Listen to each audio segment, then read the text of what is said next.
Mitrehitra ho an'ny anadahy zany antsika mianty mafy zany izy amin'izao fotoana zao a, dia mivavaka any am-po ary zaho koa rehefa aveo mivavaka ho azy.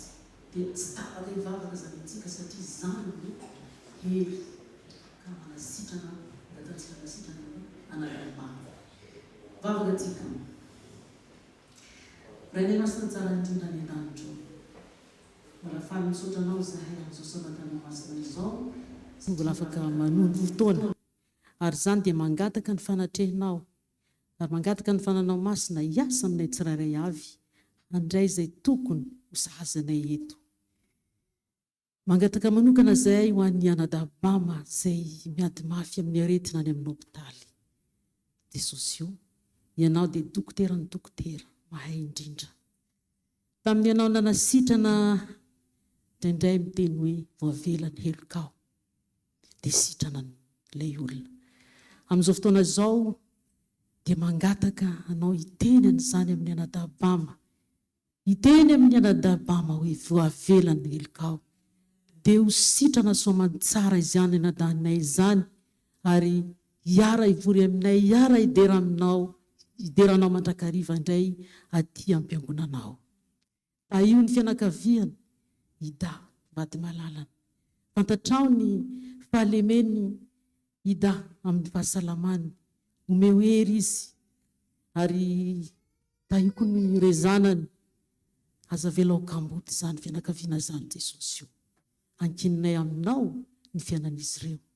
Ny fotoana izay otrenay eto dia otrenao koa, ary ho voninahitry ny anaranao. Mamela ny heloka tsirairay avy mifona, tsy mendrika anao akory zahay.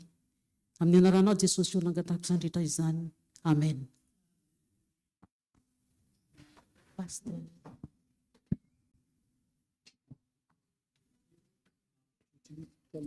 Ça marche.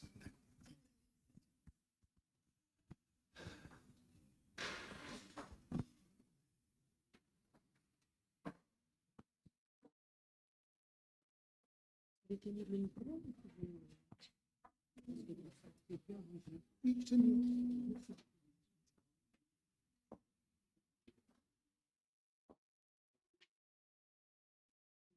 Il faut attendre quelques secondes.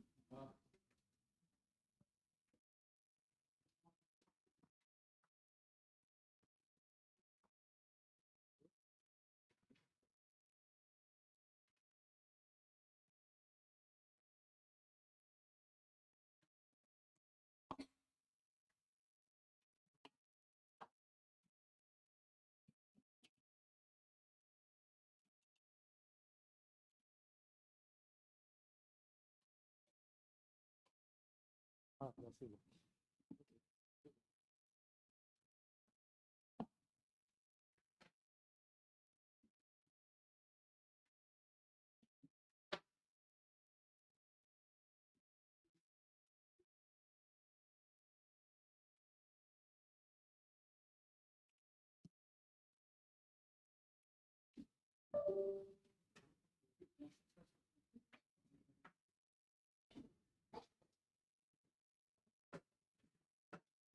Si ça marche.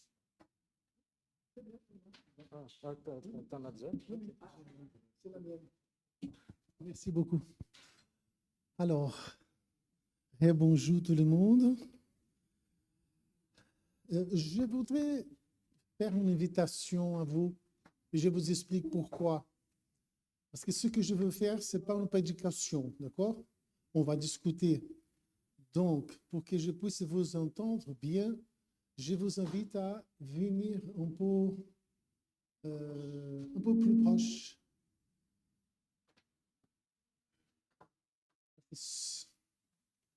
Excusez-moi de vous déranger, je sais que vous aimez bien la place que vous avez, mais je pense que si nous sommes un peu plus proches, nous pourrons échanger meilleur, sans avoir besoin de déplacer le micro. Alors, je voudrais proposer, je vais vous donner une information et après je vais faire une proposition.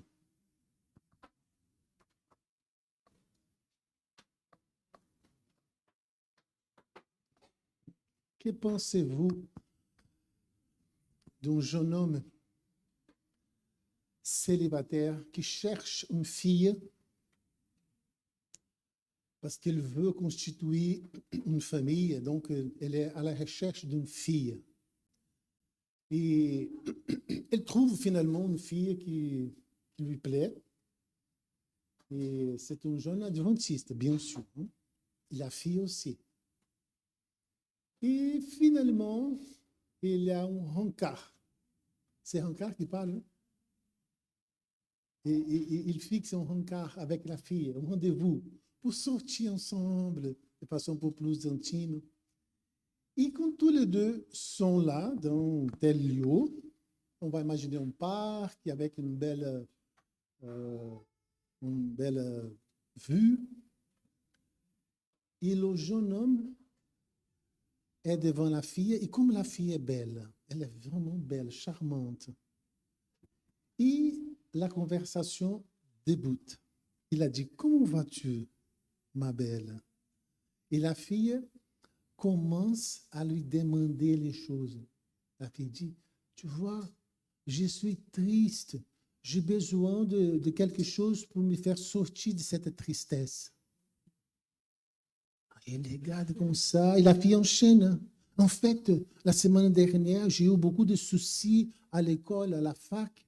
Il y a un professeur qui est en train de me persécuter, et tout ce que je parle, il me reproche. Il m'a dit qu'il va me donner un 8 sur 20. Donc, ça pose un problème énorme pour moi, tu vois. Et le jeune homme regarde les yeux comme ça, et la fille enchaîne. Et mon père, en plus, il n'a pas de dialogue avec ma mère. Il arrive du travail trop tard, il allume la télé, et ma mère est toujours avec son portable dans le TikTok. Il ne parle rien du tout l'un avec l'autre. Et quand ils commencent à parler, c'est la dispute. Donc, je pense que ça ne va pas du tout aller avec mon père et ma mère, tu sais. Et ça me fait beaucoup du mal. Et en plus, je ressens une douleur ici dans le rein. Chaque fois que je vais aux toilettes, c'est une horreur pour moi. Et je voudrais quand même être guéri de cette... Et pour faire court, 45 minutes après, la fille arrête. Et le jeune homme dit, oui, d'accord, donc merci beaucoup parce que tu es venu à ces rencontres, ça me fait de plaisir. Et je voudrais bien te revoir peut-être la semaine prochaine, si tu auras un petit peu un moment pour nous. Elle a dit, ah oui, mais bien sûr. Donc, je vais te donner un rendez-vous au restaurant. On va manger un bout. Ah, c'est très bien. Et la semaine prochaine arrive, elle se trouve dans le restaurant. Et pendant qu'il passe la commande, il demande à la fille, et alors, comment vas-tu? Comment s'est passé cette semaine? Et la fille répète les mêmes demandes, elle rajoute 12 aux autres. Vraiment. Pensez-vous que ce jeune homme va demander le troisième rendez-vous en cas avec cette fille, oui ou non? Combien d'entre vous pensent qu'il va demander le troisième? Oui, en fait, il va demander le troisième. Mais la fille ne veut pas changer. Elle est toujours dans la demande, dans la demande. Et finalement, un mois après, le jeune homme arrive à la conclusion que la fille est belle, elle est gentille, elle est chrétienne, elle est adventiste, même foi que lui. Elle est à la fac comme lui, donc le niveau intellectuel, c'est bien nivelé. Tout semble bien, mais la fille a un problème dans le dialogue parce qu'elle n'écoute jamais, elle ne lui pose aucune question. Et la seule chose qu'elle sait dire, c'est poser des questions, de parler de ses souffrances et demander des choses. Donc, il arrive à la conclusion que ce n'est pas pour lui cette fille, malgré que c'est une belle fille. Est-ce que vous pensez que la décision de ce jeune homme, ce jeune garçon, elle est juste? Soyons honnêtes. Oui, elle est correcte. Hein? Tout le monde veut bien entendre les autres, mais tout le monde veut bien aussi parler. Hein? Le dialogue, c'est une voie à main double. Il faut aller, il faut venir. Hein? Mais c'est exactement ça que nous faisons avec le Seigneur notre Père. Quand nous sommes en dialogue, entre guillemets, avec lui par la prière. Est-ce que vous vous avez déjà rendu compte? Je vous donne un exemple. Père Céleste, Merci pour cette journée. C'est vrai que j'ai eu une journée très difficile au niveau de mon travail. Tu sais que je ne fais pas ce que j'aime faire. Je voudrais être dans un autre domaine, mais j'ai besoin d'argent, Seigneur, pour souvenir aux besoins de ma famille. Et donc, ce boulot-là, je pense que c'est le meilleur. Même que je ne l'aime pas, mais pour moi, c'est difficile. Mais je te demande quand même que tu me donnes la force, la patience, surtout la persévérance, pour subir toutes ces souffrances et ne pas réagir, mais faire semblant que tout se passe bien.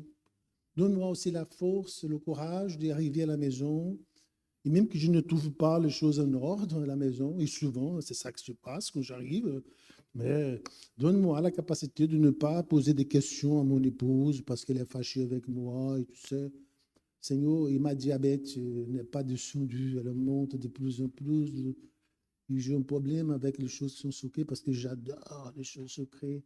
Mais donne-moi la capacité de me mépriser et dire non, je ne veux pas manger ça parce que ça fait mal à moi. Et finalement, Seigneur, donne-moi une bonne nuit de repos pour que demain, je suis réveillé en pleine forme pour affronter le 3e jour de cette semaine. Et à la fin de ma vie, sauve-moi, parce que je rêve de vivre dans le paradis, même que je ne mérite pas, mais au nom de Jésus. Vous voyez, je ne parlais que de demandes. Mes problèmes, mes soucis, soucis de ma famille, et je te demande ça, je te demande ça, je te prie de m'envoyer ça. Et à la fin de ma vie, la dernière chose de ma vie, sauve-moi.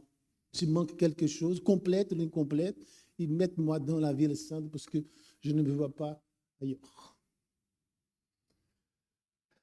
Et je me demande toujours, est-ce que le Seigneur accepte ça?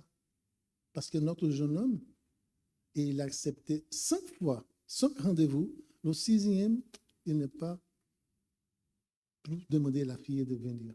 Il a quitté la fille. 5. Je me demande, j'ai 60 ans. Imaginez-vous combien de prières j'ai déjà fait monter au ciel pendant 60 ans. Je suis né dans l'église adventiste, comme beaucoup d'entre vous. Et je me demande, dans quel moment le Seigneur s'arrêtait de m'écouter lors de mes prières, que je pose, demande. Vous voyez? Pourquoi je pense qu'il ne m'écoute plus? Parce que c'est lui qui dit dans la Bible, quand on dit, combien de fois nous devons pardonner? 7 fois. Parce que dans la conception juive, pardonner quelqu'un pour la même faute 7 fois, c'était déjà... Imagine une femme qui trompe son mari 7 fois. Et le mari pardonne 7 fois. Ce mari, il doit être au paradis directement, avant nous tous. C'est un homme de Dieu, n'est-ce pas? Parce que pour moi, il suffira que ma femme me trompe une seule fois et c'est fini, tout est fini. Je me connais, vous voyez. Mais le Seigneur a dit non, pas seulement 7 fois, mais 60. C'est 490 fois. Le même péché. Donc, je pense que le Seigneur m'avait entendu 490 fois ce même rendez-vous-là. Et après, c'est lui-même qui a dit qu'il faut s'aider. Vous voyez, c'est grave. Hein? Imaginons cette même histoire, je ne veux pas la répéter, je veux juste remplacer cette fille qui avait l'habitude de demander, faire des réclamations et demander. On va changer. C'est une autre fille maintenant. Et cette fille avait une autre habitude, c'est de remercier. Le premier rendez-vous, elle a dit, oh mon chéri, mais merci parce que tu es là. Parce que quand tu m'invitais, tu dis, elle ne va pas venir. Hein. Je pense qu'elle va me planter ici. Mais tu es là. Je suis tellement très content, reconnaissant. Parce que tu es un homme bon, un jeune homme bon. Tu es venu pour honorer ces rendez-vous. Et je te félicite parce qu'il n'y a pas beaucoup de gens aujourd'hui comme toi hein, qui s'engagent. Hein. Donc, je te remercie infiniment. Et je voudrais aussi te remercier parce que c'est un lieu magnifique. Regarde les arbres, les oiseaux qui chantent, c'est extraordinaire. Ça me fait énormément du bien. Moi, tu sais, je ne mérite pas parce que Je suis une fille normale, je commets des erreurs parfois, tu vois. Et quand je me rends compte que tu m'as mené dans ces lieux pour ce repas délicieux, je dis, vous êtes bienveillant. Vous êtes un homme de Dieu. Merci infiniment. Et pendant 45 minutes, elle nous dit autre chose que merci, et merci, et merci pour ça, et merci pour ça, et merci pour m'avoir invité, et merci pour m'avoir choisi pendant toutes les autres filles de l'église. Et au 4e, 5e rendez-vous, elle a dit, ouais, ben c'est fini. Hein. Cette fille, elle ne lit aucun livre, elle ne regarde aucune émission, elle ne sait rien, qu'est-ce qui se passe dans la politique, dans les sports, dans rien du tout. Le seul sujet, c'est je ne mérite pas, mais tu me combles de bienfaits, loué soit ton nom, je te remercie. Mais c'est nous qui faisons cela. Quand nous ne sommes pas dans la demande, nous sommes dans le remerciement. Je pense que le remerciement est moins pire que la demande. Nous devons demander à Dieu. C'est Jésus même qui nous dit, vous devez demander à mon Père à mon nom. Et si deux ou trois demandent la même chose, ils sont d'accord, mon Père va vous accorder. Il va vous rendre une bonne réponse. C'est Jésus qui nous demande. Mais Jésus jamais nous avait dit que la prière ne devait être constituée que de la demande, ni de remerciement. Et nous devons remercier tout le temps, mais pas pendant toute la prière. Vous voyez, la prière, Ellen White nous dit dans le petit livre d'heures, qui c'est mon livre du chevet, le meilleur chemin. Il a 13 chapitres, 13 pas vers Jésus. Vous pouvez mémoriser cela. Vous n'avez besoin de plus rien. Et elle raconte tout. Depuis le début, jusqu'à la consacration complète de la vie, tout en passant par la justification par la foi, la prière, la repentance, la confession de péché, la vie avec le Christ, la victoire sur les tentations, tout. Comme un enfant de 7-8 ans pourra lire et comprendre très bien. Vers Jésus, c'est le livre, le meilleur chemin. Magnifique, extraordinaire. J'ai déjà lu une 40aine de fois, je pense. C'est extraordinaire. Et là, elle nous dit, prier, c'est ouvrir le cœur à Jésus comme on ferait à notre meilleur ami. Moi, j'ai un meilleur ami. Il s'appelle Johnson. Il habite au Brésil. Ça fait 30 ans, notre amitié. Et elle est maintenue avec un rendez-vous sémanal. À chaque semaine, nous disposons au moins 1 heure pour échanger. Je peux oublier de manger. Je ne peux pas avoir le temps de faire la gym, la natation, que j'adore. Mais parler avec mon ami pendant 1 heure par semaine minimum, jamais j'ai oublié. Pendant 30 ans. Et une fois à l'année, nous nous rencontrons pour faire une semaine d'évangélisation. Elle est aussi évangéliste comme moi, mais elle n'est pas pasteur. Elle est un homme d'affaires, mais il est évangéliste laïque. Il adore faire l'évangélisation. Et nous combinons une série d'évangélisation 1 fois par année pour que nous puissions passer au moins 10 jours ensemble, dans la même chambre, dans le même hôtel, etc. C'est mon meilleur ami. Et je n'ai jamais parlé avec lui, même 5 minutes, pour demander des choses tout le temps, ou pour remercier les choses qu'il fait pour moi tout le temps.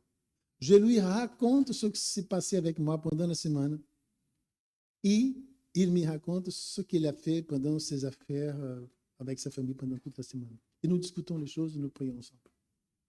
Ellen White dit, prier, c'est fait exactement comme ça. Ouvrir le cœur au Seigneur, comme nous le ferions avec notre meilleur ami. Et je voudrais introduire ce séminaire avec un texte biblique très connu, Luc, chapitre 11, le verset 1er.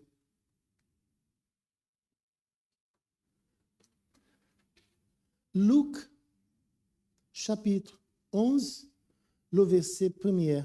Il y a quelqu'un qui veut bien lire ce texte pour nous? Peut-être notre frère qui est assis à côté de moi. Au nom de Jésus. Jésus priait un jour en un certain Dieu. Lorsqu'il eut achevé, un de ses disciples lui dit, « Seigneur, enseigne-nous à prier, comme Jean l'a enseigné à ses disciples. » Mais regardez bien. Pensez-vous que les disciples n'avaient pas l'habitude de prier jusqu'à ces moments-là? qui n'ont jamais prié? Pas du tout. Un juif qui ne sait pas prier, c'est impossible, n'est-ce pas? Mais il ne savait pas prier comme Jésus. C'est pour cela que la Bible dit que Jésus était en train de faire une prière en voix haute. Normalement, les prières que Jésus faisait, c'était en voix audible. Quand je dis voix haute, je ne parle pas que Jésus criait, non. Je parle en voix audible. Prier de façon que ton oreille peut t'entendre. Comme je suis en train de parler maintenant, mon Père céleste, écoute mes prières. Comme ça. Jésus priait comme ça. Et les disciples, ils arrivent et ils entendent Jésus prier. Je peux imaginer, je ne sais pas si vous pouvez créer cette image dans votre esprit, une prière de Jésus. Nous connaissons quelques-unes.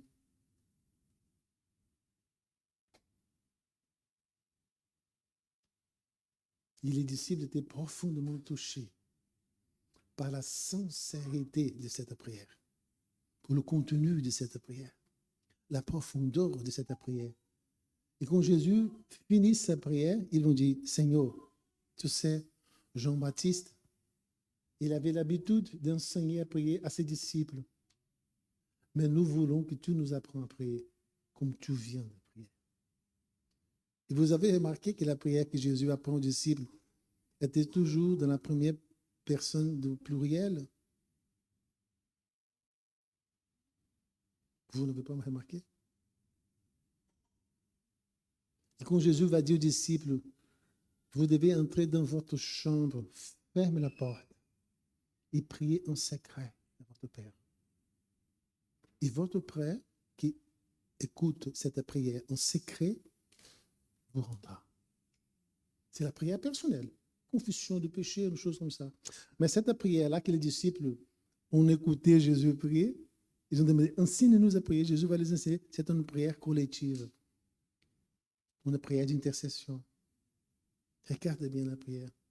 Notre Père, notre, c'est pas mon Père qui est au ciel, notre Père.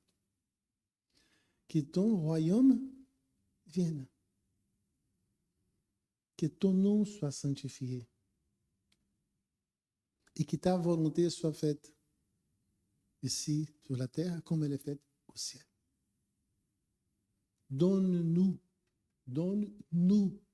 c'est une demande groupale, communautaire, le pain chaque jour.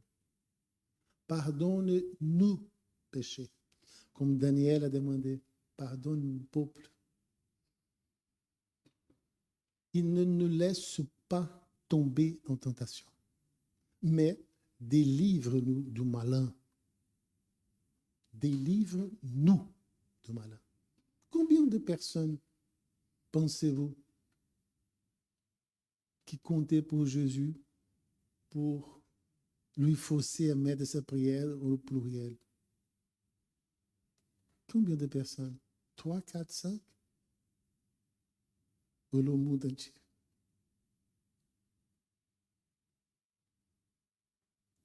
Que pensez-vous? Combien nous coûte à la fin de notre prière, après que nous avons demandé la bénédiction pour nous, pour notre couple, pour nos enfants, pour notre enfant qui s'est éloigné de la foi et qui est dans le monde, qui utilise de la drogue, qui fume?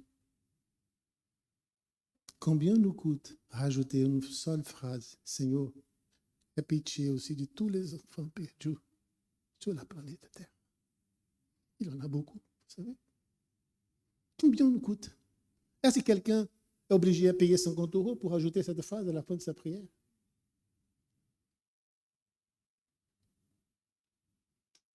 Si nous pouvons étendre la longueur de notre prière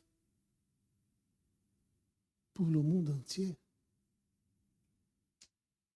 pourquoi pas? Mais nous avons une vision égoïste. C'est nous, notre conjoint, nos enfants, notre travail, notre santé. Et si nous sommes pieux, notre Église. C'est fini. Et le reste du monde. Des milliards de personnes qui sont sombrées dans l'obscurité, dans l'ignorance complète et totale. Il y a des milliards qui n'ont entendu parler le nom de Jésus une seule fois dans toute sa vie. Et ça ne fait rien pour nous. Et nous disons comme le sermon de ce matin, ça ne nous dérange pas.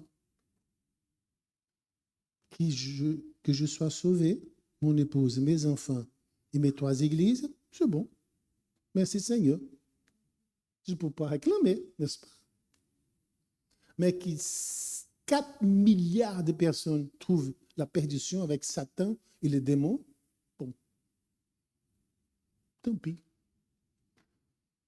C'est une vision de maman, n'est-ce pas? Vous voyez? C'est grave, hein? Notre péché. Et ce n'est pas le vôtre, c'est le nôtre, parce que je suis là-dedans aussi, comme vous. Bon, on va aller dans cette courte présentation. Est-ce que je bloque la vision de quelqu'un si je me tiens ainsi? Non, c'est bon. Si je bloque la vision de quelqu'un, il suffit que vous me signalez et je peux me déplacer. D'accord? Alors, donc, cette étape pour un ministère de prière fructueux. Ça, c'est magnifique, extraordinaire. Ce n'est pas moi qui ai préparé ces matériels, c'est le couple Trotman. C'est un couple des États-Unis qui sont spécialistes dans le ministère de la prière. Ils écrivent des livres, beaucoup de choses bonnes pour nourrir les ministères de la prière dans les 4 coins du monde. Et j'ai trouvé ces matériels extraordinaires. Je le partage avec vous. Vous savez, les amis, il y a quelques étapes qui nous pourrions suivre pour booster notre ministère de prière. Par exemple, si quelqu'un parmi nous, aujourd'hui, on va imaginer par exemple que Jésus vient ici aujourd'hui, en personne. Il se manifeste ici. Il me demande, Noabé, tu peux me demander ce que tu veux. Une seule chose, je veux t'accorder. Et je lui demande, Seigneur, la prière, c'est la arme la plus puissante que tu as donnée à l'Église avant de monter au ciel. Je te demande, apprends-moi à prier de telle façon que toutes mes prières puissent trouver l'exaucement. Voilà. C'est meilleur que demander le salut, demander la richesse, demander que Satan soit loin de moi.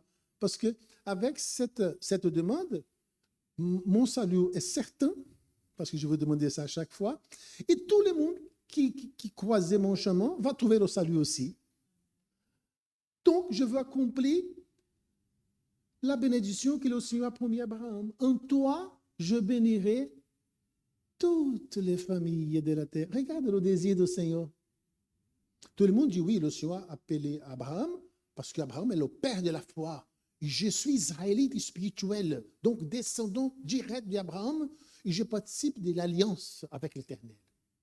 Mais on oublie que dans cette promesse d'alliance, le Seigneur a dit, je te bénirai à toi et ta descendance afin que toutes les familles de la terre soient bénies par toi, par ta famille, par ta descendance. Donc, le Seigneur n'a pas invité Abraham à lui donner le salut. Nous ne trouvons nulle part le Seigneur qui va promettre à Abraham le salut. Abraham était nommé, il entre en alliance avec le Seigneur, avec sa descendance, Israël, pour porter une mission. Quelle mission? Prêcher l'évangile dans tout le monde. Être une bénédiction pour tout le monde. Vous voyez? C'est ça. Nous sommes comme les Juifs aujourd'hui, nous les Adventistes. La même chose. Nous avons Ellen White. Personne n'a Ellen White que nous. Nous sommes placés dans le livre d'Apocalypse parce que c'est nous qui avons mangé le petit livre qui était amer. Non, sucré dans la bouche et amer dans l'estomac. C'est nous, l'Église adventiste. la grande déception de 1844. C'est nous, ce n'est pas les baptistes, les assemblées de Dieu, l'Église catholique, c'est nous. Nous sommes l'Église qui est écrite dans le livre d'Apocalypse. C'est nous qui prêchons le message des 3 anges. Il n'y a aucune autre Église sur la surface de la terre qui prêche le message qui est écrit au chapitre 14 d'Apocalypse, verset 6 au 12. Vous voyez, c'est nous. Et nous imaginons, bon, mais ça, c'est un appel à la mission. C'est ça qu'on appelle le salut. Le salut, c'est pour tout le monde. La mission, c'est à nous. Est-ce que vous faites la différence? La élection d'Israël, c'était pour la mission, pas pour le salut. Mais ils n'ont jamais accompli la mission, leur mission. Est-ce que vous avez vu déjà un manguier qui produit les mangues et qui, elle, mange sa propre mangue qu'elle produit? Vous avez vu déjà une vache qui produit du lait et elle boit son propre lait? Vous n'avez jamais vu. Le soleil produit la lumière, mais il ne se bénéficie pas de la lumière. Il projette les rayons partout, 360 degrés. Mais il-même, il ne profite pas. Le seul être créé par Dieu qui mange sa propre nourriture qu'il produit, c'est nous, les hommes. C'est incroyable, ça. Vous vous souvenez de la parabole que Jésus cherche un figue qu'il ne trouve pas. Il n'avait que des feuilles. Bon, la première étape pour un ministère de prière, où tu veux.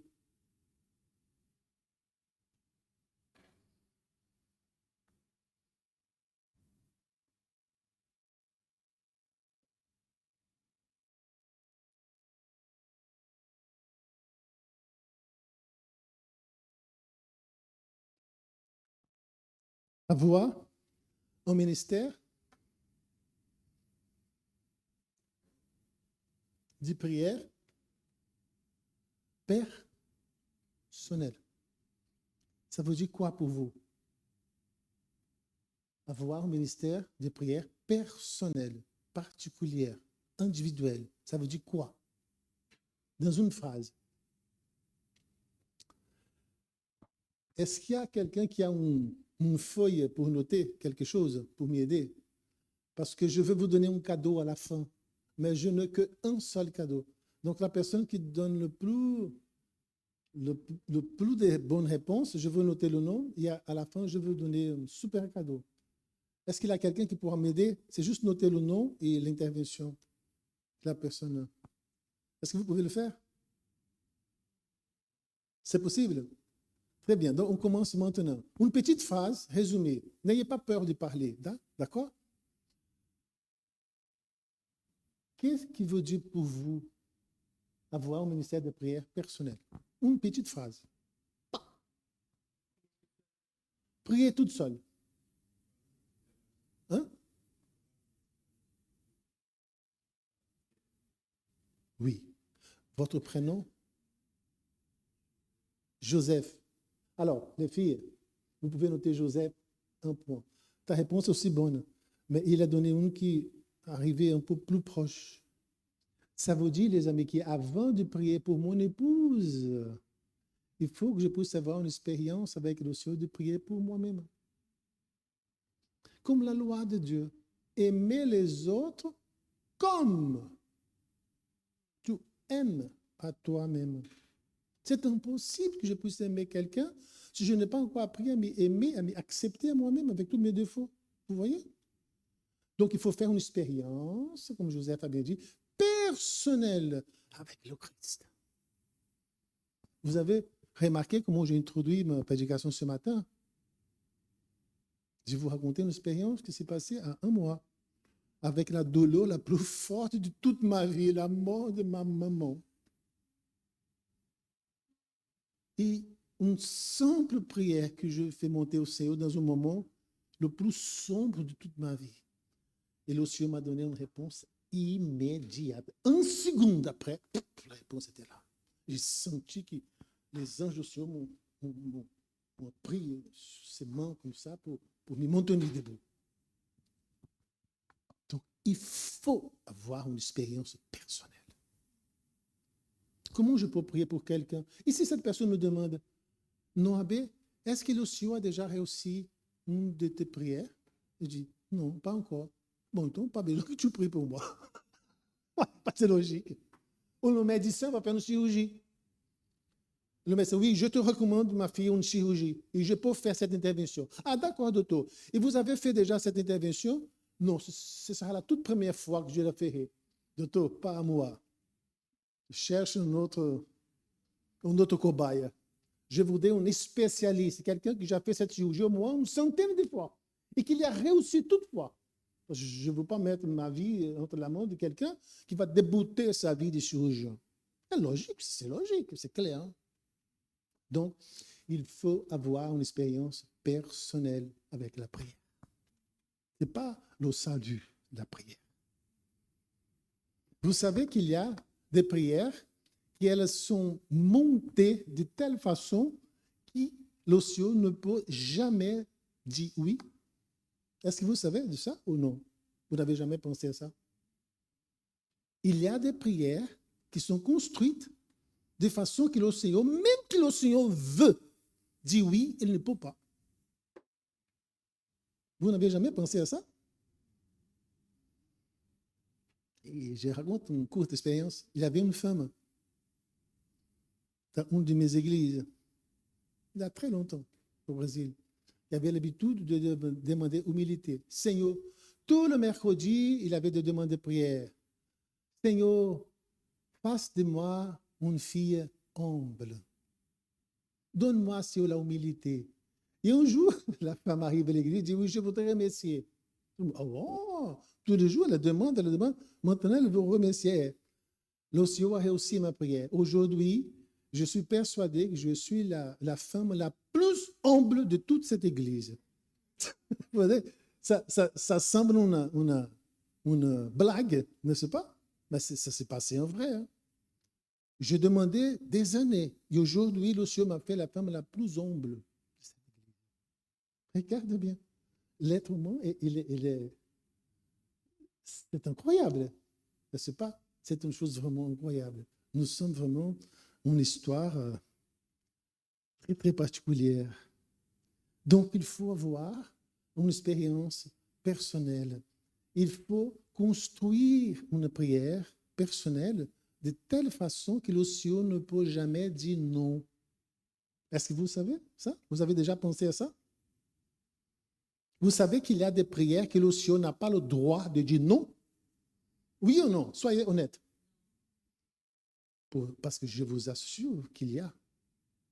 Il y a des prières qui sont montées au ciel, que le Seigneur, avec toute ma modestie, hein, je ne suis pas en train d'affronter Dieu pour dire qu'est-ce que je pense qu'il doit faire. Non, Dieu est Dieu, il fait ce qu'il veut. Mais il y a certaines prières que le Seigneur ne peut pas dire non. Par exemple, la prière avec le doigt pointé.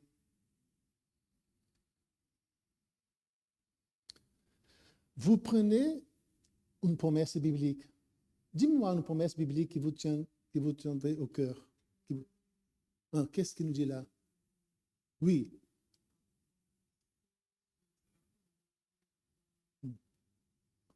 La partie qui vous intéresse dans cette promesse, c'est quoi?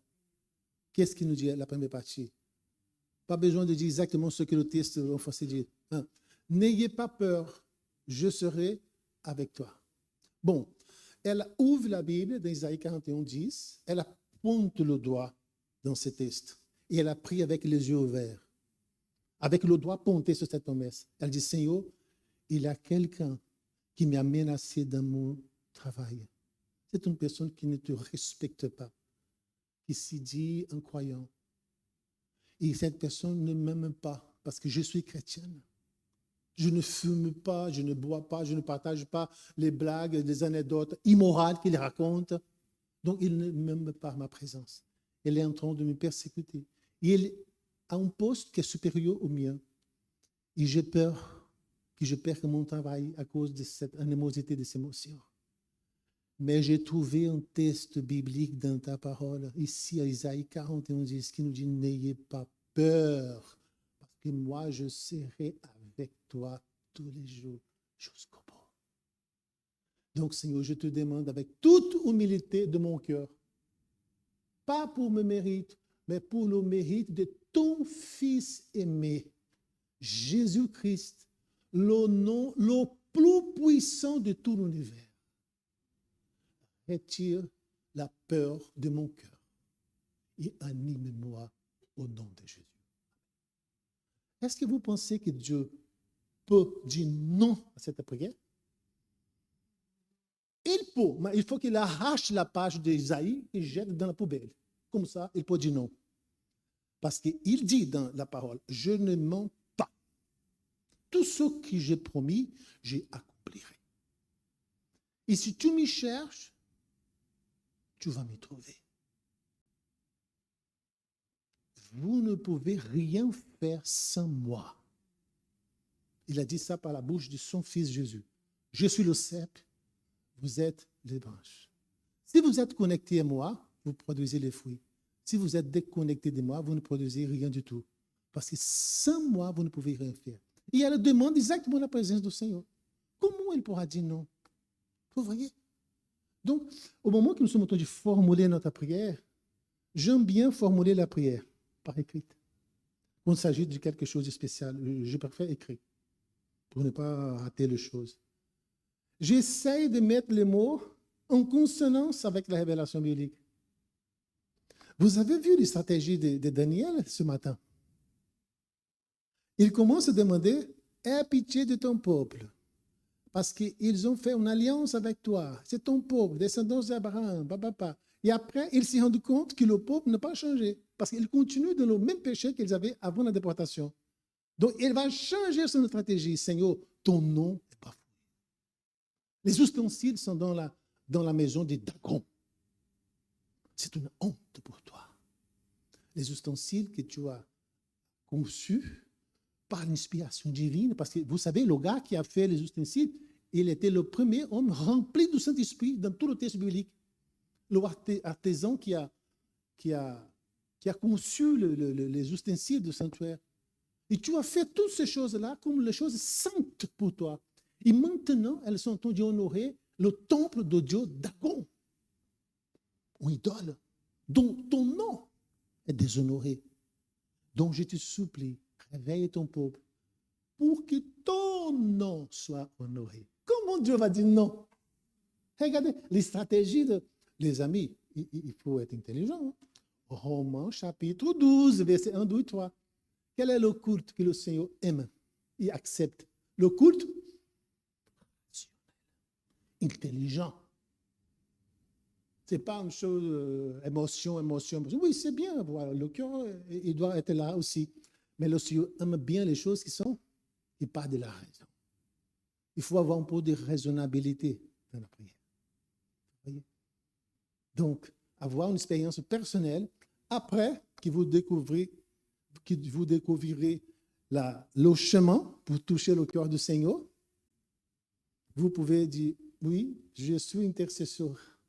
Je suis un guerrier de prière. Est-ce qu'il y a quelqu'un qui veut bien que je prie pour quelqu'un qui est malade? Oui, je veux prier.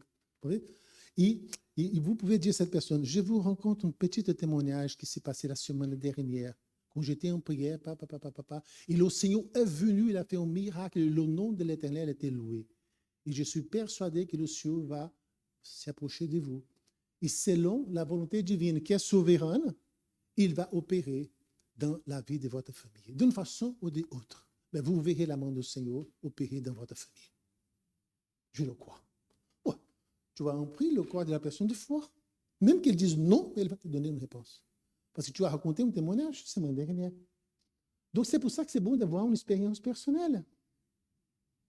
Il faut avoir une expérience personnelle. Et après, on se met à prier pour les autres. La 12e étape, c'est quoi? Que pensez-vous que Jésus voulait dire quand il avait dit aux disciples, je pense que c'est Jean 6, c'est le sermon le plus dur que Jésus a prêché dans toute sa vie. Jean 6. Il a perdu beaucoup de disciples ces jours-là. La Bible dit beaucoup de personnes qui le suivaient ont quitté Jésus à ces jours. Ils ont dit, oui, ce discours-là, il est très, très, très, très dur. Jésus arrivait à dire, vous devez manger ma chair et boire mon sang. Vos ancêtres, qui vous admiraient énormément, ont mangé la manne, c'est vrai. Mais ils ont tous été ensevelis dans le désert, en mangeant la manne. Mais celui qui mangeait ma chair ne mourra jamais. Ils ont dit, oui, ce discours est très dur. Ils ont abandonné Jésus. Au point que Jésus regarde ses disciples et dit, et vous, vous voulez aussi me quitter? Vous pouvez partir si vous voulez. Hein? Non, non, non, on va rester, on va rester. Jean 6. Qui pensez-vous que Jésus vous a dit quand il a dit, il faut manger ma chair? Selon vous, parlez sans avoir la peur. Qu'est-ce que signifie aujourd'hui manger la chair de Jésus?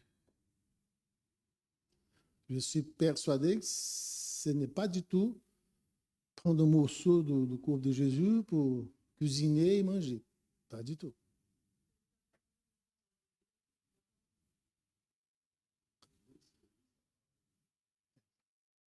Et il a levé la main avant toi.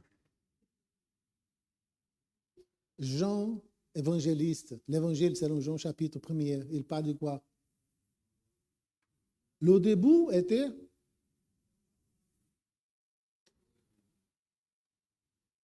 mais dans ces derniers temps, cette parole est devenue chair et habitée parmi nous. Nous avons vu sa gloire. Il parle de l'incarnation de Jésus. Donc, manger la chair de Jésus, c'est manger ses paroles. S'imprégner de la parole de Dieu. Au moment que nous sommes entendus étudier la parole et méditer sur la parole, nous sommes transformés de façon semblable à Jésus. Ce n'est pas moi qui dis, c'est la Bible. La Bible dit que nous sommes transformés par la contemplation. Nous contemplons et nous sommes transformés. Lire la parole avec méditation, ça veut dire laisser la parole créer racine. Par exemple, Jésus était sur la plage et un homme s'approche de lui, Jairus, prince de la synagogue. Bon, je fais un arrêt et je commence à imaginer, je ferme les yeux et j'imagine les vagues de la mer. Parce que la Bible dit qu'il était à côté de la mer. Donc, il avait le bruit des vagues de mer. Et vous savez, j'ai sur mon portable, j'ai acheté pour 12 € un applicatif qui me donne 1200 sons différents de la nature. Les vagues, la pluie, les gouttes d'eau qui tintellent, les rivières, les vents sur les pans de la montagne. J'ai tout ici. 12 €. Pas cher du tout. Donc, au moment que je lis cette texte, je vais mettre les vagues. Je ferme les yeux. J'imagine. Nous sommes sur la plage. Je peux même sentir l'odeur du sel de la mer. Et d'un coup, les oiseaux commencent à chanter. Et t'imagines? Et la Bible dit qu'il avait la foule, parce que Jésus était là en train d'apprendre la foule. Jésus parlait, la foule les entendait. Donc, j'imagine la foule. Et la terre n'est pas comme aujourd'hui qu'il y a ces revêtements au sol. C'est la terre même, le sable. Donc, les gens s'y movimentaient et la poussière montait. Donc, les gens toussaient. Parce qu'imagine, 4-5 000 personnes qui se mettent au chemin sur la rue, pas pavimentée. Donc, il avait la poussière partout. Donc, j'imagine toute la scène. D'un coup, arrive Jairus. C'est Jairus, le prince, qui va faire une demande de Jésus. Viens parce que ma fille est très malade. Donc, j'imagine comment elle s'est habillée. Avec la foule? Non, la foule était pauvre. Il était prince. Donc, j'imagine ces habits, habits de prince. Un turban sur la tête. J'imagine tout d'un coup, rapidement. Il s'est distingué de toute la foule. Il est plus grand que les gens de la foule. Il a l'air d'un homme intelligent parce qu'il a fait des études, il est prince. Et la Bible dit qu'elle s'y prosterne par terre. Il clame, ma fille est mourante, aie pitié de ma fille. Viens chez moi pour guérir ma fille. Elle est mourante. C'est la seule fille que je possède. Donc, j'imagine cette pétition de cet homme par terre. Donc, ses habits royaux, principesques, jetés par terre. Il clame à Jésus. Donc, Jésus était compatissant, miséricordieux, même avec les riches. Parce qu'il avait dit que la richesse, c'est un peu incompatible avec le chemin du chrétien. Mais il était compatissant, il va accompagner le prince. Donc, quand on médite sur la parole, on donne la permission au Saint-Esprit de mettre la parole, d'enraciner la parole dans notre cœur. Ce n'est pas moi qui dis, c'est la Bible. Psaume 1er, il faut relire, c'est psaume 1er. Le conseil que le général de l'armée divine va donner à Josué, c'est de suivre les instructions de l'Éternel, ne pas se dévier de nos chemins, et méditer sur le livre de la loi, les écrits de Moïse, jour et nuit. Méditer sur le livre de la loi. Quand Isaac demande à son père de faire venir une femme pour se marier avec lui, quand la Bible dit que la femme vient d'arriver, la Bible dit qu'Isaac était dans le camp et qu'il méditait sur la parole de Dieu. Il était en train de méditer sur la parole au moment que son serviteur arrive avec la fille qui devrait devenir son épouse. Il y a beaucoup d'hommes qui ont passé des moments, de longs moments dans la méditation de la prière. Donc, nous devons nous imprégner de la parole de Dieu. Ce n'est pas lire pour connaître. C'est lire, méditer pour être transformé. Vous avez compris ça? Il y a des gens qui pensent qu'il faut lire un chapitre tous les jours, 2, 3, 4, 5 chapitres. Peut-être un seul verset pourra changer le cours ordinaire de votre vie, s'il était pris au sérieux. Seigneur, je te supplie que cette vérité biblique ici soit accomplie dans ma vie aujourd'hui par la gloire de ton nom. Comment Dieu va dire non? Si dans la prière modèle, il a dit la première chose que vous devez mettre dans votre prière, c'est que ton nom soit glorifié, que ton nom soit sanctifié. C'est le nom de Dieu. Et quand Dieu demande quelque chose par la gloire de Dieu, comment il va dire non, non, non, non, non, je ne veux pas que mon nom soit glorifié. Excuse-moi. Non, non, non, non. Jamais. Vous savez? Donc, il y a une façon intelligente de construire la prière. Imaginez-vous qu'Emmanuel Macron envoie une lettre à l'église de Saint-Cloud. Je sais que vous n'avez pas un bâtiment à vous. Et je voudrais vous faire grâce, même en sachant que la France est un pays laïque, mais j'ai des ressources personnelles. Ce n'est pas de la France, c'est à moi, ma richesse personnelle. Et je veux quand même faire un don à vous. Réunissez votre assemblée, discutez l'affaire et dis-moi quelle est votre proposition, comment je peux vous aider pour que vous puissiez avoir un lieu d'adoration à votre Dieu, que je ne crois pas. Comment feriez-vous?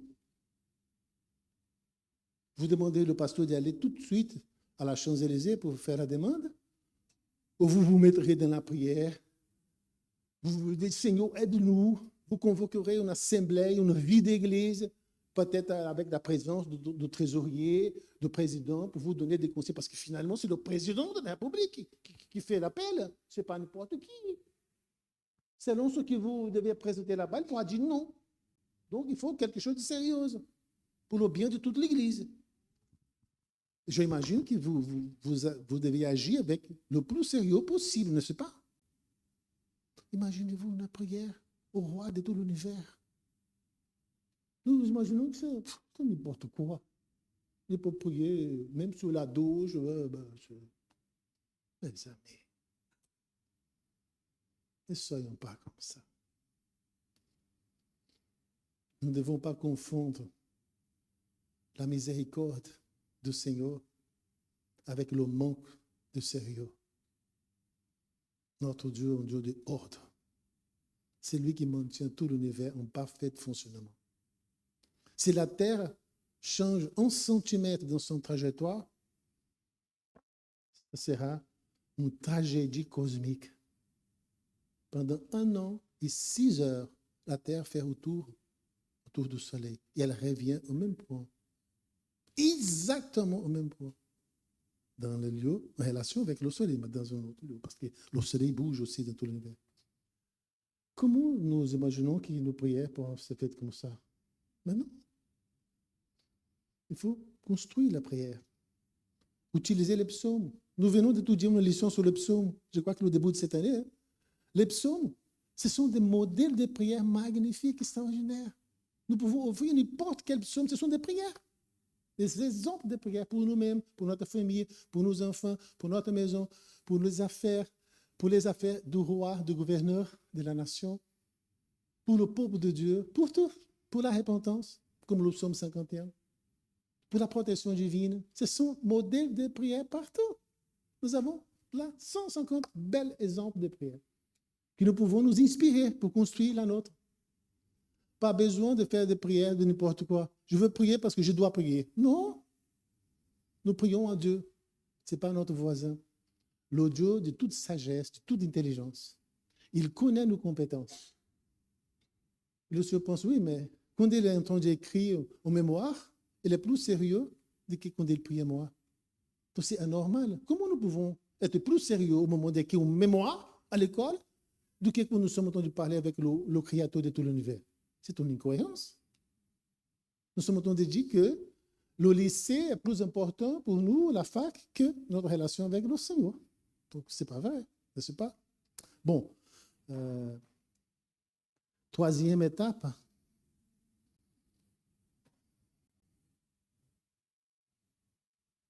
S'immerger dans quoi? Je ne sais pas quelle est votre expérience avec l'esprit de prophétie, mais les amis, il faut faire une expérience. Je vous conseille le meilleur chemin après les événements de derniers jours. C'est un tout petit livre, comme ça, on peut lire dans 12 heures, 2-3 heures. Moi, j'ai déjà fait des PowerPoint de tout le livre d'événements des derniers jours pour étudier avec mes églises et toutes les réunions de prière. Récemment, on a fini avec l'église de Dreux. Des événements de derniers jours. On a étudié pendant 6 mois, tous les lundis, avec l'église. Si vous ne connaissez pas, essayez de faire une prévision de qu'est-ce que signifie les nuages pour vous. Non, il faut expérimenter. Avant de quoi que ce soit, il faut expérimenter. Prenez le meilleur chemin. Après les événements de derniers jours. Et si vous êtes encouragé, Jésus-Christ. Ça, c'est la bombe. Ça va révolutionner votre vie, le livre Jésus-Christ. C'est quelque chose d'exceptionnel. Et après, vous me dites, qu'est-ce que vous pensez d'Ellen White? Vous voyez? Je n'ai jamais prêché un sermon sur n'importe quel thème biblique avant de savoir qu'est-ce que Ellen White nous dit sur ce texte. Ce n'est pas des choses qui ne sont pas dans la Bible, mais elle met des lumières sur les points que nous imaginons qui n'ont aucun sens. Et quand on lit ce qu'elle écrit, on s'y rend compte, mais mon Dieu, c'est exactement ça qui me manquait. Le Seigneur savait que nous aurions besoin de quelque chose de plus à la fin du temps. Et la Bible nous dit que mon peuple a péri parce qu'il lui a manqué de connaissance. Et il a tout trouvé. Les Juifs avaient tout. Les prophètes, Moïse, ils avaient tout. Ils savaient tout par cœur. Mais ils n'ont jamais vu au-delà des paroles. tant que la parole témoigne de Jésus. Et Jésus est venu, ils ont dit, il est le fils du diable. Ils ont appelé Jésus le fils du diable. Un jour, ils ont dit, il est possédé par un esprit mauvais. Imaginez-vous. Ils ont regardé les docteurs de la loi. La loi, c'est les écrits de Moïse. Les docteurs de la loi, ils connaissaient la loi par cœur. Ils ont entendu Jésus parler, ils ont vu le miracle de Jésus, ils ont dit, il est possédé par un esprit mauvais. Mon Dieu, complètement. Parce que c'est comme beaucoup parmi nous aujourd'hui. Nous n'avons pas la connaissance basique et élémentaire que le Seigneur a mis à notre disposition. Vous voyez, Ellen White a écrit 100 000 pages. Ce sont 66 livres au total. Sur tous les domaines, santé, famille, étudiants, la jeunesse, les couples, le retour de Jésus, les signes, la préparation, sanctification, éducation, tout que vous imaginez. Même la psychologie. Elle a parlé même, il y a 2 bouquins sur la psychologie. Il faut quand même s'y lancer. Je vous conseille, si vous n'avez pas commencé encore, je vous conseille de commencer par le meilleur chemin. C'est le plus petit livre, c'est facile à lire, et c'est vraiment une chose extraordinaire. Cette année, je fais mon année biblique. Ça veut dire que je lis toute la Bible dans une année. 3 chapitres par jour, du lundi au vendredi. 5 chapitres le sabbat, 5 chapitres le dimanche. Et vous lisez la Bible tout entière dans une seule année, de 1er janvier à 31 décembre. Cette année, je suis en train de lire la Bible avec le livre d'Ellen White correspondant.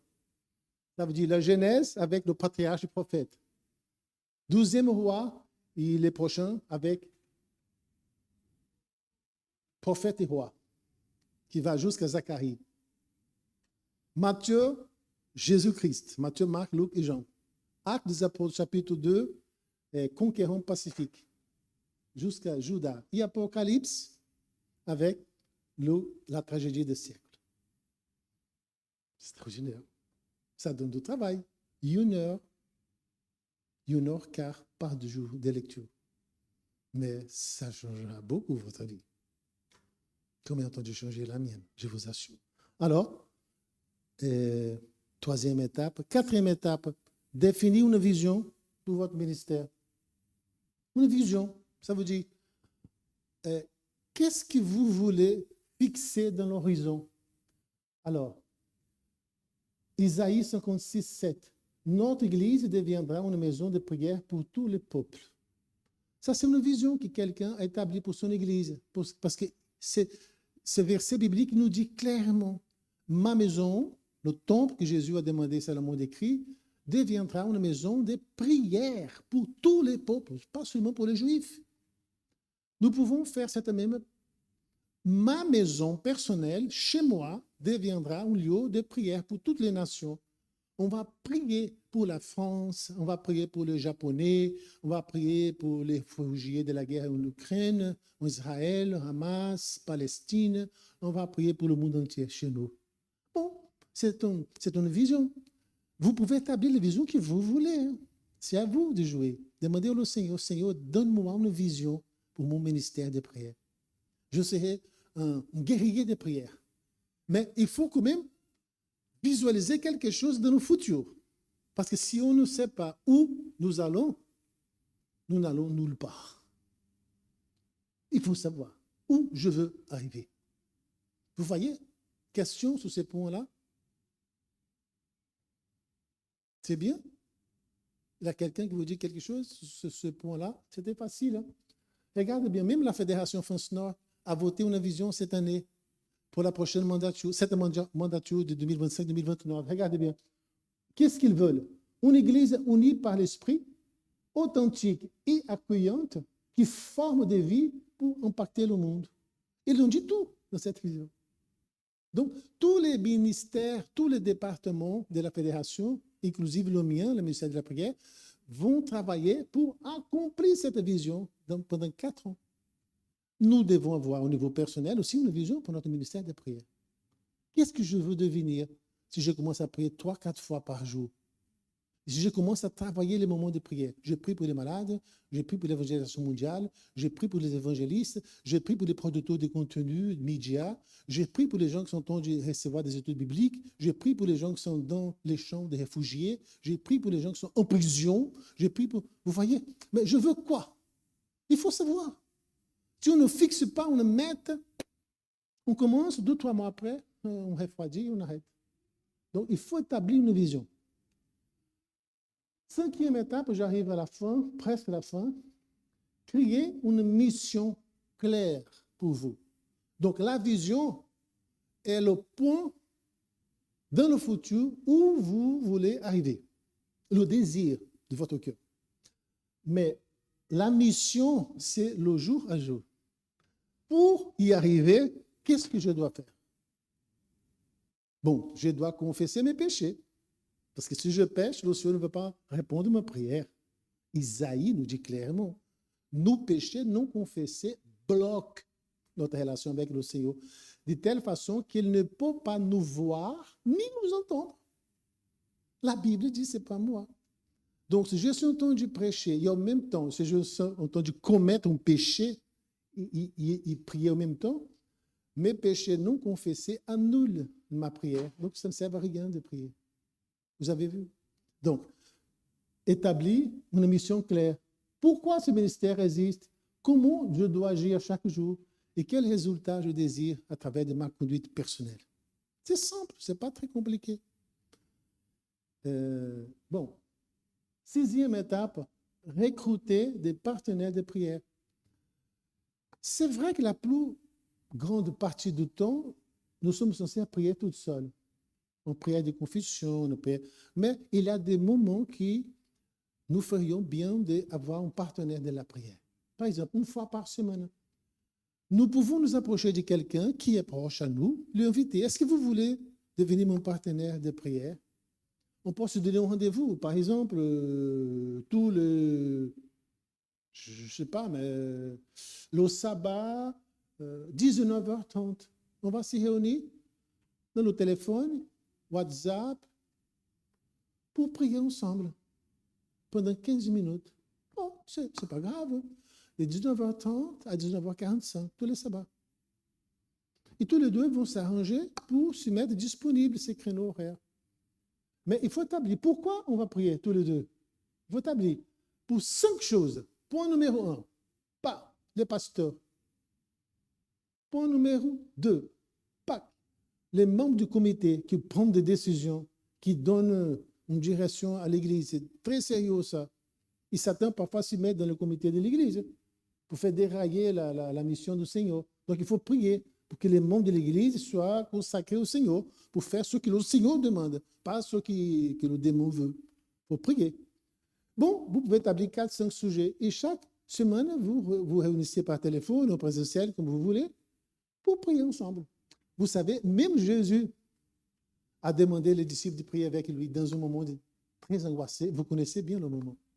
Il a choisi parmi les 12, 3 qui étaient tout proches de lui. Il a dit, mon âme est angoissée. Elle goûte la mort.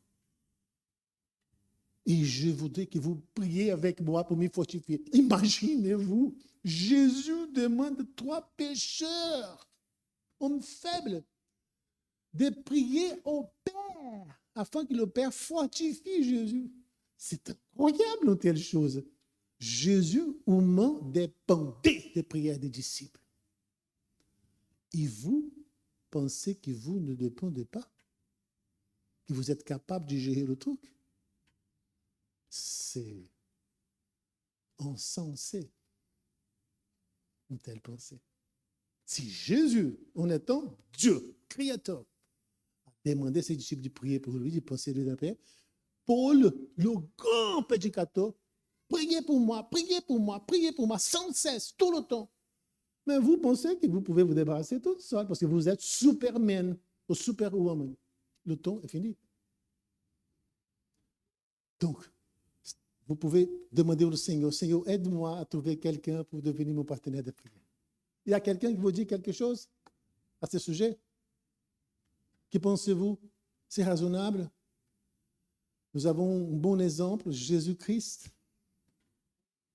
Alors, 7e et dernière étape, lancer le ministère de la prière. Bon, si je parle du ministère personnel, vous devez lancer dans votre vie. Si je parle du ministère de prière familiale, vous pouvez lancer dans votre famille. Aujourd'hui, au moment du repas, quelqu'un m'a dit, pasteur, ma famille a établi un jour de la semaine. Et nous nous réunissons par Zoom à chaque semaine pour prier ensemble, toute la famille. Ils habitent dans le pays différent. J'ai trouvé ça extraordinaire. C'est exactement ce que la Bible nous demande de faire. Une réunion de famille par Zoom, parce qu'ils sont loin les uns des autres, mais à chaque semaine, ils sont réunis pour prier ensemble. C'est extraordinaire. Mais ils ont un objectif, un sujet spécifique. Ce n'est pas prier pour n'importe quoi, vous voyez? Organiser un sabbat. Mais si votre ministère va toucher toute l'Église, par exemple, j'ai dans mon église de Versailles une femme qui a senti dans son cœur le désir d'établir un groupe de prière pour les mamans. C'est Annick des Lettres. Peut-être il y a des femmes ici de cette église qui font partie de son groupe. Et un jour, elle a prié au Seigneur et elle a partagé avec moi. Je dis, oui, c'est une très bonne idée. Il faut que tu pries à Dieu. Le Seigneur va te donner les éléments, etc. Et elle a finalement créé un groupe WhatsApp. Inter-église. Il y a des gens de plusieurs églises. Il y a des gens même qui sont d'autres pays. Ils se sont réunis tous les mardis et tous les jeudis, 4h30 du matin, pour prier. Les mamans. Parce qu'elles ont des sujets qui sont en commun. Les enfants qui passent pour des soucis, pour des problèmes, qui sont éloignés de la foi, qui sont dans la drogue, dans l'alcool, papa. C'est le sujet pertinent à tous les mamans adventistes. Et c'est elle qui gère ce ministère. C'est magnifique. Hein? Il y a des dizaines de personnes là-dedans. Donc, vous pouvez imaginer un tel ministère comme ça. Donc, si tange l'Église, il faut faire les choses de façon correcte. Hein? Par exemple, organiser un sabbat spécial de lancement. Avant, vous devez parler avec le responsable, Mme Mbola, c'est le responsable du ministère de la prière et son équipe, pour voir la façonnabilité du programme et après établir les choses, présenter au comité, hein? Parler avec le pasteur, logiquement, présenter l'équipe, les objectifs, impliquer toute l'Église, avoir l'accord du comité et du pasteur et de tout le monde. Et après, vous lancez, vous établissez une date. À partir du 1er janvier, ces groupes-là vont exister, et on va prier pour tel et tel et tel, avec cet objectif, cette vision et cette mission. Ils vont, vous débutez donc au ministère de prière. Je connais un ministère de prière au Brésil, à São Paulo, qui compte 14 000 combattants de prière. 14 000.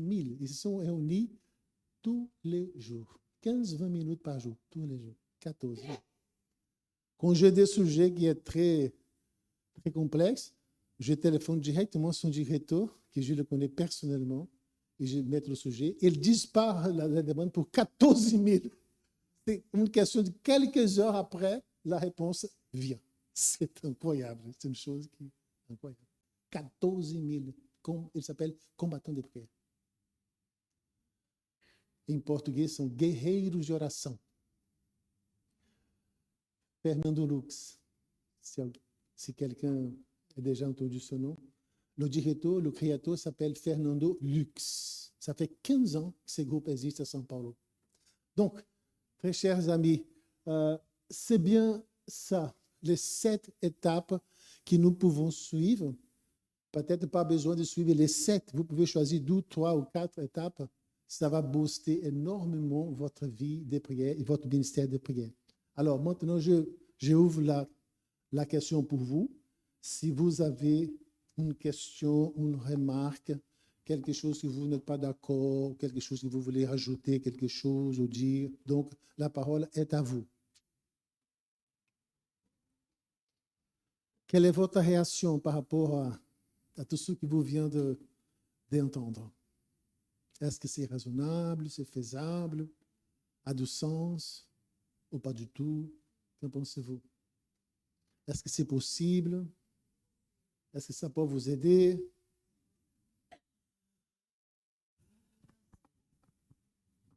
Ça nous aide, ça va nous aider, c'est possible et c'est raisonnable. Nous avons tous les sabbats, une réunion de prière entre 14h30 jusqu'à 15h30. C'est tous les sabbats. Oui. Et j'espère ça continue et on n'annule pas facilement les moments de prière chez nous.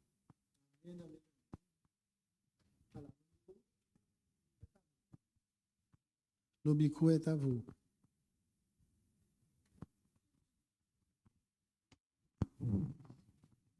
Moi, j'ai une petite question, pasteur, par rapport à ce que Jésus a fait, a appelé les 3 disciples pour prier avec lui. Est-ce que c'est juste pour lui, en fait, pour lui renforcer son moral à ce moment ou pour que le Père exauce sa prière ou... Donc, c'est quoi la raison pour laquelle... C'est une question que vous posez. Vous avez bien entendu la question? Oui ou non? Oui. Bon, la Bible ne nous donne pas la réponse à cette question. Ce que la Bible nous dit est que nos péchés font séparation entre nous et notre Dieu. De telle façon que nous prions et il ne nous exauce pas. Il ferme ses yeux, il ne peut pas nous voir. Il ferme ses oreilles pour ne pas nous entendre. C'est exactement comme ça que le texte d'Isaïe nous dit. Jésus au Gethsémani, il était au Gethsémani, pourquoi? Essentiellement, pourquoi il était au Gethsémani? Quand il a fait tomber par terre les gouttes de sang, ce sont les petites vases sanguines de sa face qui ont rompu. Telle était son angoisse. Est-ce que vous pouvez imaginer qu'est-ce qu'il était au Gethsémani? Il a fait quoi au Gethsémani? Qu'est-ce qui se passe au Gethsémani? Oui, mais la prière qu'il a faite, le Père n'a pas exaucé. C'est la seule prière que Jésus a faite que le Père dit non. La question que je demande est qu'est-ce qu'il était allé faire au Gethsémani? Il était là-bas pour faire quoi? Ce n'est pas pour prier. Il a prié parce qu'il était angoissé, mais il n'était pas pour prier spécifiquement. Oui. En fait, c'était le combat pour le salut, quoi. Parce qu'en fait, si lui, il disait non, je ne vais pas mourir, ben, on n'aurait pas le salut. Il y a quelqu'un qui vous dit quelque chose? Jésus avait commis des péchés, oui ou non, dans sa vie. Donc, pensez-vous qu'il pourrait mourir sans avoir commis un seul péché? Considérons la loi universelle qui dit l'homme qui pécha mourra. Donc, qu'est-ce qui se passe avant la mort de Jésus, avant la crucifixion? Le moment où il va recevoir tous les péchés qui pendant 4000 ans, de façon symbolique, à travers le sanctuaire, le symbolisme de l'agneau immolé, tous les péchés de ces gens qui vivaient avant la naissance de Jésus étaient confessés à jour et transférés par le sanctuaire de façon symbolique. Parce que l'agneau n'a pas le pouvoir de pardonner les péchés. Tous ces 4000 ans de repentance, de confession de péché étaient là, dans un lieu de le sanctuaire, en attendant l'agneau véritable pour le porter devant le Père. Au Gethsémani, Jésus va recevoir en son corps toute cette poubelle du péché de 4000 ans. C'est pour ça qu'il prie, le Père ne lui entend pas. Eli, Eli, lama sabachthani. Mon Père, tu es où? Silence. Pourquoi? Pécheur, il est devenu maudit sur la croix à cause de mes péchés. Donc, il demande aux disciples, priez pour moi, pour que je sois fort, afin que je sois fort. Mais ce n'est pas l'objectif de la discussion d'aujourd'hui. Aujourd'hui, la question, c'est comment booster notre vie, notre ministère de prière. en priant de façon intelligente, rationnelle, avec le doigt pointé sur les promesses bibliques. Si je demande une BMW 2025 électrique qui coûte 1200 000 euros, pensez-vous que le Seigneur va me donner une BMW d'ici demain matin? Je vous assure, il ne veut pas me répondre.